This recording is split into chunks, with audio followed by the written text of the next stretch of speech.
Good morning Odisha. आज जून 13 तारिख शुक्रवार 15टी गुरुत्वपूर्ण खबर उपर आसतु नजर पकाइबा। भिडियोटी भल लगिले निश्चित गोटे लाइक रखिबे। नंबर 1 अहमदाबाद रे बड़ विमान दुर्घटना। गुजरात अहमदाबाद रे लंडन जाउथबा एयर इंडिया विमान गुरुवार द्विप्रहर रे दुर्घटनार शिकार होइछि। टेकअप करबा क्षणी फ्लाइट हठात तळकु खसिथिला एवं किछि मिनिट रे नियार आस्तरण पालटि जाइथिला। दुर्घटना रे विमान रे बसिथिबा कोनोसी भी यात्रींकर बंचिबा मुश्किल मने करा जाउछि। एबे सुधा 200 रु अधिक लोकंक मृत्युर स्पष्ट बोली पुलिस द्वारा स्पष्ट करा जाइछि। दुर्घटना समय रे एही विमानटी अहमदाबाद रु लंडन जाउथला। जणे व्यक्ति दाबी करछन्ति जे से भी दिल्ली रु अहमदाबाद जाउथबा विमान रे बसिथिले, जहा द्विप्रहर रे लंडन जाउथबा समय रे दुर्घटनाग्रस्त होइछि। आकाश नामक युवक सोशल मीडिया रे वीडियो पोस्ट करी एही विमान रे देखा देइथिबा अनेक त्रुटि विषय रे मध्य कहिसंती। से कहिसंती एसी इंटरनेट एंटरटेनमेंट सिस्टम सह किछि भी काम कर नथिला। नंबर 2 विमान दुर्घटना रे मृतकंक परिवार पई सहायता घोषणा। अहमदाबाद विमान दुर्घटना सारा देश को दोहलाई देछि। लंडन अभिमुखे बाहरी प्राण हराइथिबा यात्री केबे भाबी नथिबे एहा जे शेष यात्रा हेबो। 242 जन यात्री मध्यरु वर्तमान सुधा 204 जन यात्री मृत्यु हो सारी। एवं मृतकों परिवार पई सहायता राशि घोषणा करिछि टाटा ग्रुप। प्रति मृतकों परिवार पई 1 कोटी टंका लेखाएं सहायता राशि घोषणा करिछि टाटा ग्रुप। खाली सेतिक नुहे, आहत होइतिबा यात्री चिकित्सा खर्च भी बहन करिवो। विजय मेडिकल रो जेउ कोठा उपरे विमान खसी पड़िथिला ताहार दायित्व भी टाटा ग्रुप नेछि। यहाकु मरामती करिवो टाटा ग्रुप। यहाकु नै टाटा ग्रुप अध्यक्ष एन चंद्रशेखर सूचना दैछन्ति। नंबर 3 जळीगला विमान चालीगला जीवन। अहमदाबाद रे बड़ अघटन घटिछि। 204 जन यात्री मृत्यु घटिथि विमान रे थिले 60 जन विदेशी नागरिक। गुजरात रे भयंकर विमान दुर्घटना रे 204 जनक जीवन जाइछि। अहमदाबाद पुलिस कमिशनर एने सूचना दैछन्ति। अनेक लोकों को गुरुतर अवस्था हस्पिटाल रे भर्ती करा जाइथिया बेले मृत्यु संख्या आहुरी बढ़िबो बोली कुआ जाउछि। आहत मानकु ग्रीन कॉरिडोर रे सहायता रे मेडिकल निया जाइछि। एनडीआरएफ टीम पहुंची उद्धार जारी रखिछि। भारतीय आर्मी रो 130 जन जवान को उद्धार कार्य रे नियोजित करा जाइछि। एयर इंडिया यात्री पई सहायता नंबर 1800569144 जारी करिछि। प्रधानमंत्री नरेंद्र मोदी गुजरात मुख्यमंत्री सह कथा हेबा सह उद्धार कार्य त्वरान्वित करने को निर्देश देइछन्ति। एथिसह गृहमंत्री अमित शाह विमान चलाचल मंत्री राममोहन नायडू को अहमदाबाद जावाक निर्देश देइछन्ति।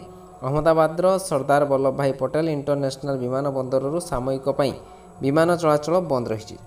नंबर 4 अहमदाबाद विमान दुर्घटना रे पूर्वतन मुख्यमंत्री मृत्यु। एयर इंडिया विमान दुर्घटना रे गुजरात पूर्वतन मुख्यमंत्री विजय रूपाणी अहमदाबाद रे मृत्यु घटी। गुरुवार यह विमानटी अहमदाबाद सरदार वल्लभ भाई पटेल विमान बंदर लंडन जाउथला। रूपाणी पत्नी और पुओ झील को भेटापी लंडन जाउथले। गुजरात बीजेपी मुख्य सीआर पाटिल तांको मृत्यु को नहीं शोक प्रकाश करछन्ति। सीआर पाटिल कहते जे से तांको परिवार को भेटिबाकू जाउथले। से यही दुर्घटनार शिकार होइतिले। भगवान तांको आत्मा को शांति दियंतु।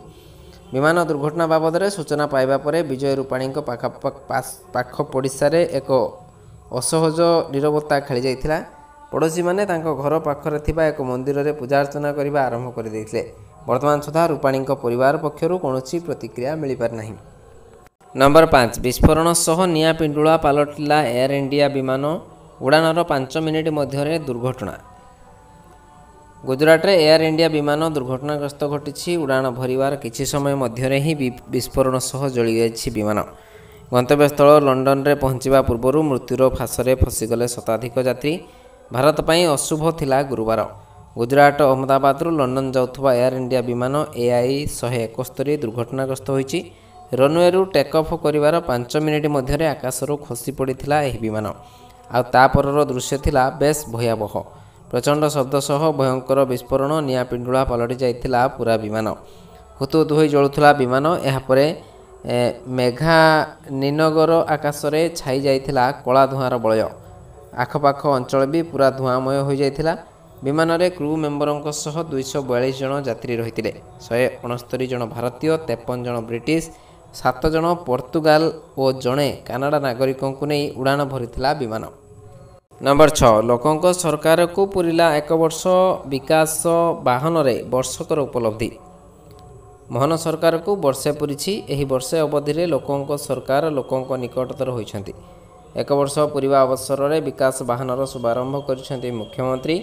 गाँव रु गाँ बुली सरकार सफलता वार्ता पहुँचाइब विकास बाहन। सरकार योजना को नहीं समस्या थिले लोकंक ठारू सुनिबा परे अधिकारी यार समाधान बाट बताइबे।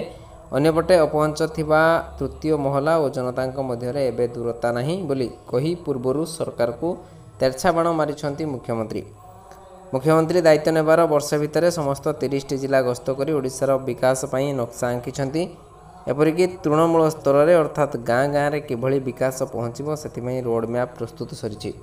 आगामी दिन में 147 निर्वाचन मंडली बुलवा योजना करिछंती मोहन माझी। नंबर 7 बांग्लादेश रे हिंदू को करा जाउछि आक्रमण। रवींद्रनाथ टागोर पैतृक घर उपर आक्रमण। बांग्लादेश रे रवींद्रनाथ टागोर पैतृक घर उपर आक्रमण होइछि। बांग्लादेश रे सिराजगंजर शाहजादपुर स्थित नोबेल विजेता रवींद्रनाथ टागोर पैतृक घर कचारीबाड़ी घरे आक्रमणकारी संघबद्ध भाव आसी आक्रमण करथिले। यही घटना मोहम्मद यूनुस नेतृत्वाधीन अंतरीण सरकार अधीन घटी। आक्रमणकारी माने टागोर विरुद्ध में स्लोगान दे घरर झरका और आसबाबपत्र भांगी नष्ट कर पार्किंग शुल्क को नहीं विवाद यही आक्रमणर कारण बोली जमापड़ी। नंबर 8 भुवनेश्वर आबुधाबी को सीधासलख उड़िला विमान शुभारंभ कले मुख्यमंत्री मोहन माझी। भुवनेश्वर सीधा आबुधाबी को उड़िब विमान। ओडिशारू यूएई जाउथुबा यात्री आरंभ है स्वतंत्र विमान सेवा। मुख्यमंत्री मोहन चरण माझी यही विमान सेवार शुभारंभ करिसेंती। भुवनेश्वर अंतर्जातीय विमान बंदर सकाळ 9:35 विमान उड़ाण आरंभ करथिला। गत 13 वर्ष धरी संयुक्त आरब एमिरेट्स रे बसबास करुथुबा प्रवासी उड़िया प्रियदर्शी पाणिग्राही आबुधाबी और भुवनेश्वर मध्य प्रथम सीधा उड़ाण यात्रा करिसेंती। नुआ विमान उड़िबा द्वारा जोगाजोग स्थापन सह व्यावसायिक संपर्क आशा बढ़ी। संयुक्त आरब एमिरेट्स रे सह सीधासलख विमान सेवा जोड़ी हेबा परे एबे नुआ संभावना जोड़ी होईची। नंबर 9 मौसुमी पई राज्य में पाग अनुकूल। आगामी 7 दिन जाए राज्य में प्रबल वर्षा। आगामी 7 दिन जाए राज्य में प्रबल वर्षा नहीं पूर्वानुमान करिछि पाणीपाग विज्ञान केन्द्र। आगामी 48 घंटा मध्य राज्यर विभिन्न स्थान में वर्षा हेबो एवं एहा सह बिजुली घड़घड़ी मध्य जारी रहिबो।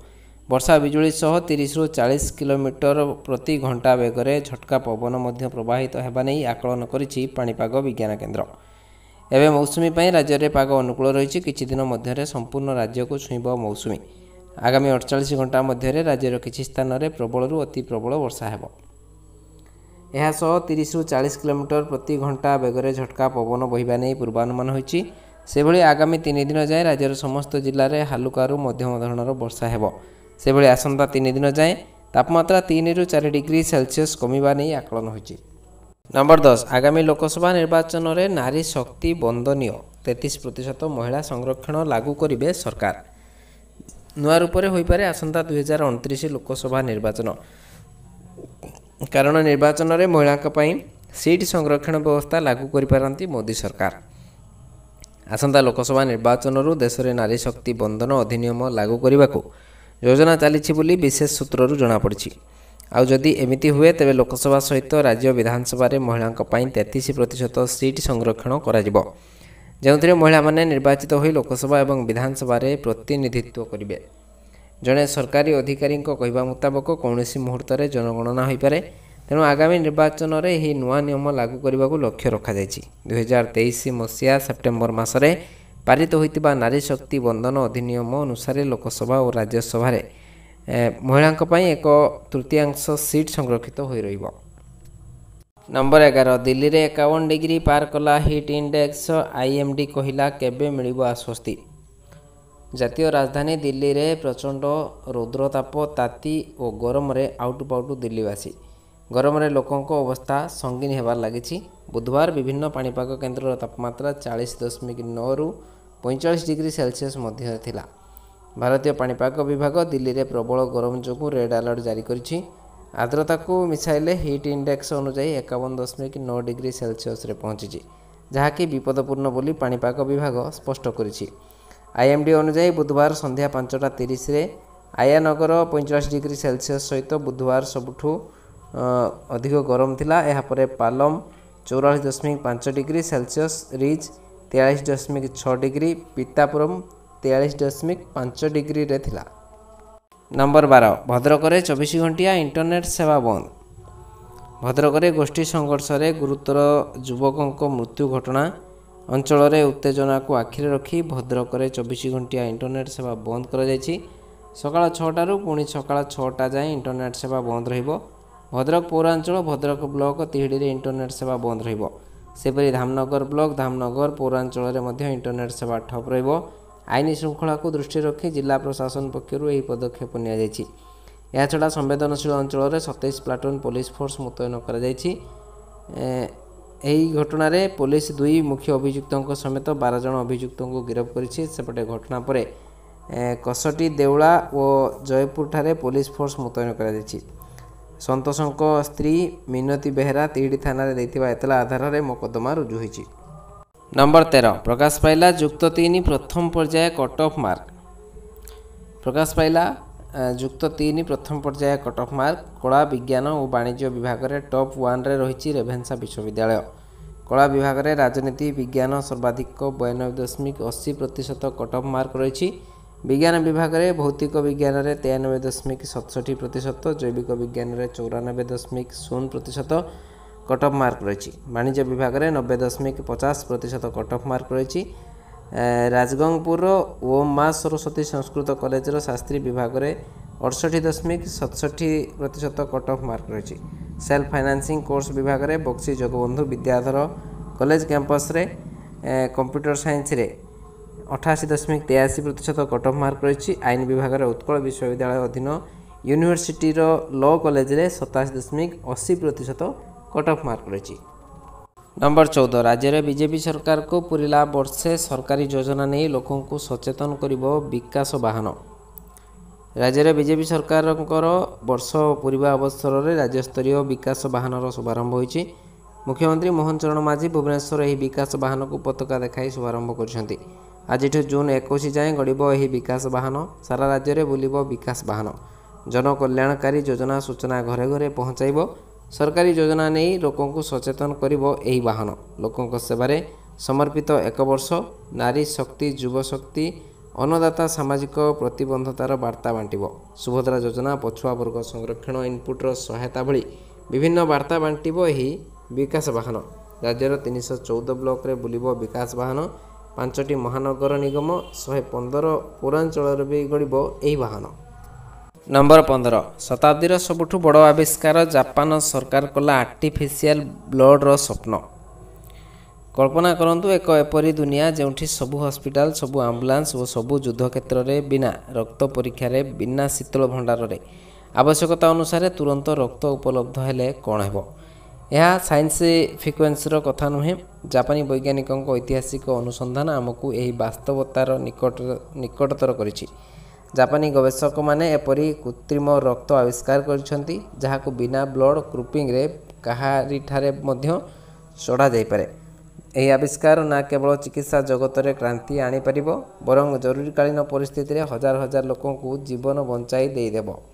ରକ୍ତ ଦେବା ଜରୁରୀକାଳୀନ ଚିକିତ୍ସା, ସର୍ଜରୀ, ଦୁର୍ଘଟଣା ଚିକିତ୍ସା, ଆବଶ୍ୟକ ସ୍ଥଳେ ସେନାର ଜୀବନରକ୍ଷକ ପ୍ରକ୍ରିୟା ଅଟେ। ବାସ୍ ଆଜି ପାଇଁ ଏଠି ରଖୁଛି। ପୁଣି ନେଇ ଆସିବି ଲାଟେଷ୍ଟ ଅପଡ଼େଟ୍। ସେ ପର୍ଯ୍ୟନ୍ତ ବିଦାୟ ନେଉଛି।